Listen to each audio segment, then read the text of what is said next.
میدان عمل میں آئے، مسلسل جدوجہد پاکستان بنا، پھر بھی تحریکیں چلتی رہی، یہاں تک کہ بعض تحریکوں میں 10-10 ہزار لوگ شہید ہوئے، مگر مسئلہ حل نہیں ہوا۔ 70 کے انتخابات میں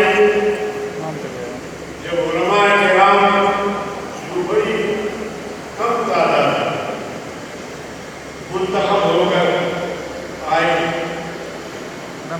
اور جب 73 کا آئین بن رہا تھا تو اس آئین کو اسلامی آئین بنانے میں بھی کردار ادا کیا، بلکہ آج میں دعوے سے کہتا ہوں،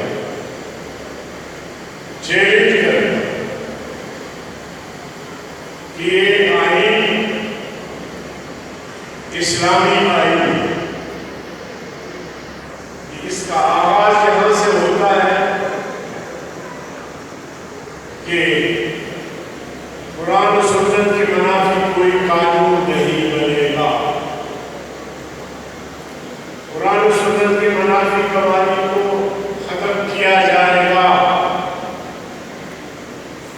الیکشن وہ شخص لڑ سکتا ہے جو 100 سوال کا پابند ہو اور گناہ کبیرہ کا مرتکب نہ ہو۔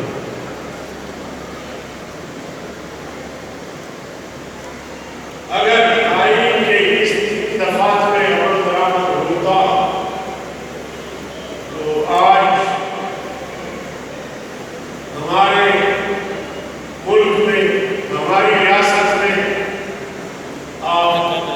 اسلام کا نظام حاکم ہو، مگر بدقسمتی سے جن قوتوں کے ہاتھ میں اس آئین کو چلانا ہوتا ہے، اس آئین پر عمل درآمد کرانا ہوتا ہے، وہ اسلام سے واقف نہیں ہے۔ اس لیے ختم نبوت کا مسئلہ بھی وقت الفوت میں تحریک کی شکل میں ہوتا ہے، ناموس صحابہ کا مسئلہ بھی تحریک کی شکل میں ہوتا ہے، ازواج مطہرات، اہل بیت کے نظام، ان کے ناموس کا مسئلہ بھی تحریک کی شکل میں ہوتا ہے۔ ملک میں انتشار اور توہین کرنے والے لوگ جو سزا کے مستحق ہوتے ہیں ان کو سزا نہیں دی جاتی۔ وجہ یہی ہے کہ آئین تو ہم نے بنایا، اس آئین کو ہم نے اسلامی بھی بنایا، مگر اس پر عمل درآمد آج تک نہیں ہو سکتا۔ کاش، جیسے میں نے کہا کہ میں دعوت فکر دینے جا رہا ہوں، اگر ہمارے مکتبہ فکر کے علماء بھی ہم مل کر اس پاکستان میں ایک پلیٹ فارم سے، جمعیت علماء اسلام کے پلیٹ فارم سے ایک شکل دیں تو نقشہ کچھ ہوگا۔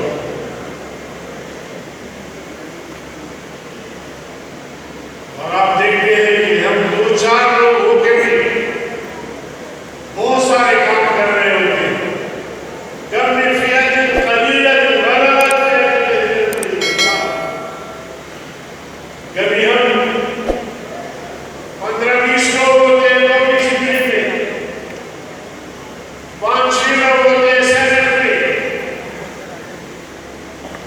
آپ نے دیکھا زرداری صاحب نے یہ حکومت تھی، یوسف رضا گیلانی کی حکومت تھی، ناموس رسالت کے قانون میں ترمیمی بل پیش کیے تھے، ہم نے اس کی مزاحمت تحریک کا اعلان کیا۔ پہلا جلسہ کراچی، دوسرا جلسہ لاہور میں، زرداری صاحب نے ہاتھ کھڑے بل واپس لیا گیا، لیکن گورنر صاحب نے بے احتیاطی کی، ان قوانین کا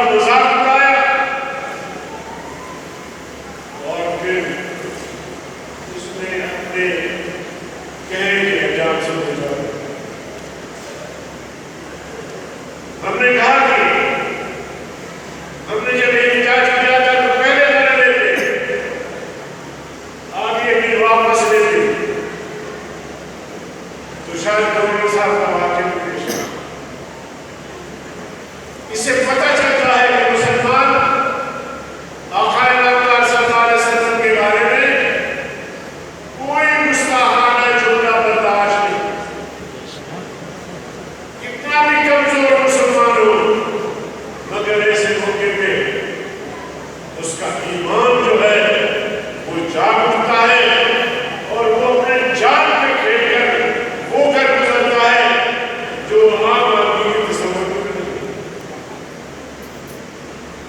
پھر ختم نبوت کے حلف نامے میں تبدیل کرنے کی کوشش. قومی اسمبلی سے یہ بل پاس ہو گیا. سینٹ نے ہم نے پکڑا، سینٹ نے، لیکن ہم روک نہیں سکے اس کو. سینٹ سے پاس ہو. میں نے جمعیت علماء اسلام کا اجلاس بلایا. قومی اسمبلی کے ممبران، سینٹ کے ممبران اور جو ہمارے ماہرین قانون تھے ان سب سے میٹنگ بکرا سے پوچھا کہ یہاں جو ایک باریک سی مظاہر کرنی ہے، میں حرفاً اقرار کرتا ہوں، حرف کا لفظ کاٹ کے میں اقرار کرتا ہوں حرف میں ترمیم یہ لفظ کاٹ دیا گیا ہے. تو انہوں نے کہا کہ اصل جوہر قانون کی طاقت اس حرف میں ہے. اگر اس میں ترمیم ہوتی ہے تو اس قانون کی جو طاقت ہے وہ ختم ہو جاتی ہے. حضرت مولانا فضل الرحمان صاحب عمرے پہ گئے ہوئے تھے. میں نے ان سے رابطہ کیا کہ آپ میاں نواز شریف سے بات کریں اور یہ مسئلہ جو ہے وہ بہت ہی گمبھیر ہو گیا ہے اور میں کل پریس کانفرنس کر کے تحریک کا اعلان کروں. مولانا صاحب نے نواز شریف صاحب سے بات کی. نواز شریف نے فرمایا کہ مجھے کوئی پتہ ہی نہیں. چلو ابھی پتہ تو چل گیا. انہوں نے کہا کہ کل کے اجلاس میں وہ پرانا حلف نامہ دوبارہ بنا، لیکن